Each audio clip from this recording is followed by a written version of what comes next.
بعد سنتين من موتها شفتها واقفة في البلكونة في العمارة اللي قدامنا، واقفة في نفس المكان اللي شفتها فيه لأول مرة. بس ازاي وهي أصلا ماتت؟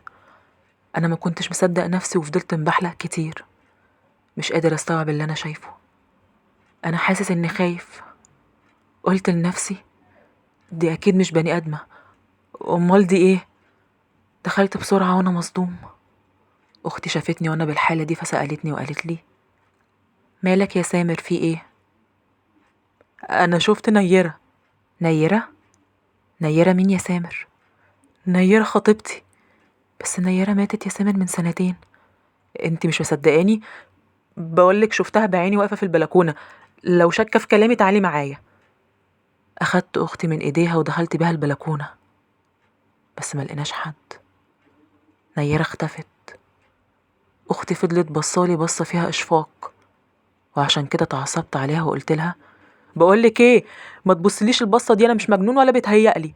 أنا ما قلتش كده يا حبيبي، بس يمكن من كتر زعلك عليها من وقتها لحد النهاردة تخيلتها واقفة قدامك. لا لا، مش تخيلات.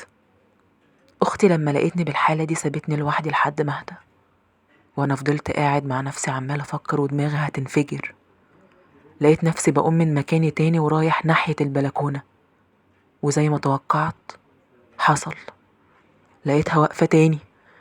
المرة دي ندهت عليها بس هي ما سمعتنيش، فندهت عليها تاني بس بصوت أعلى وبرضه ما ردتش عليا، مع إن صوتي كان واضح وعالي.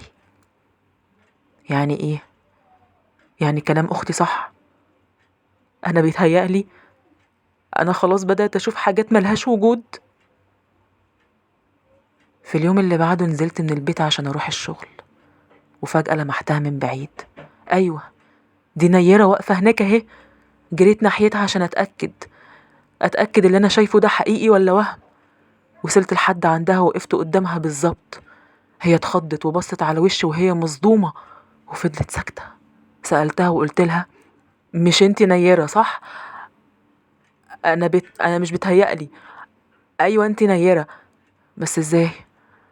انتي متي من سنتين، ردي عليا ازاي؟ ما هو انتي أكيد مش جن. لا مش جن، وانت مش بيتهيألك. طب ازاي؟ أنا مش فاهم حاجة. أنا ما متش أصلا يا سامر. يعني ايه؟ فاكر اللي حصل من سنتين لما فجأة أهلي قرروا إننا نسافر؟ وساعتها قلتلك إننا رايحين مصيف كام يوم بس وراجعين تاني. أهلي هم اللي خلوني أقولك كده، بس الحقيقة هي إننا ما كناش رايحين مصيف ولا حاجة. إحنا نقلنا لشقة تانية في منطقة تانية خالص وبعيدة، وهم استغلوا الفرصة دي عشان أنهي علاقتي بيك. تنهي علاقتك بيا؟ أيوة، هم من البداية وهم مش موافقين على موضوعنا وانت عارف كده كويس. بس أنا وانت صممنا لحد ما وافقوا واتخطبنا، بس بعد كده أجبروني على إني أسيبك، بالذات لما لقوا فرصة أحسن بالنسبة لهم. والفرصة دي كانت عريس تاني كلم أبويا، والعريس ده كانت ظروفه أحسن منك بكتير، وعشان كده حصل اللي حصل وضغطوا عليا وهددوني. وللأسف طوعتهم وسافرت معاهم، وعشان يريحوا دماغهم من المشاكل والأسئلة الكتيرة قالوا لك إني مت. وما ظهرناش تاني في المنطقة من ساعتها واتقطعت كل الأخبار.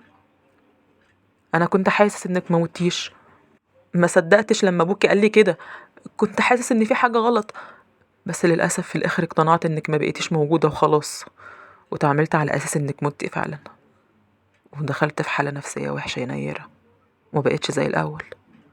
ولحد النهاردة أنا مش زي زمان، وكل ده بسببكم، بسبب كدبة. وفي الآخر تطلعوا عملتوا فيا كده. انت ايه اللي رجعك؟ رجعتوا تاني ليه؟ أنا مش عايزة أشوفك لا انت ولا أهلك. على فكرة مش احنا بس السبب، أختك كانت عارفة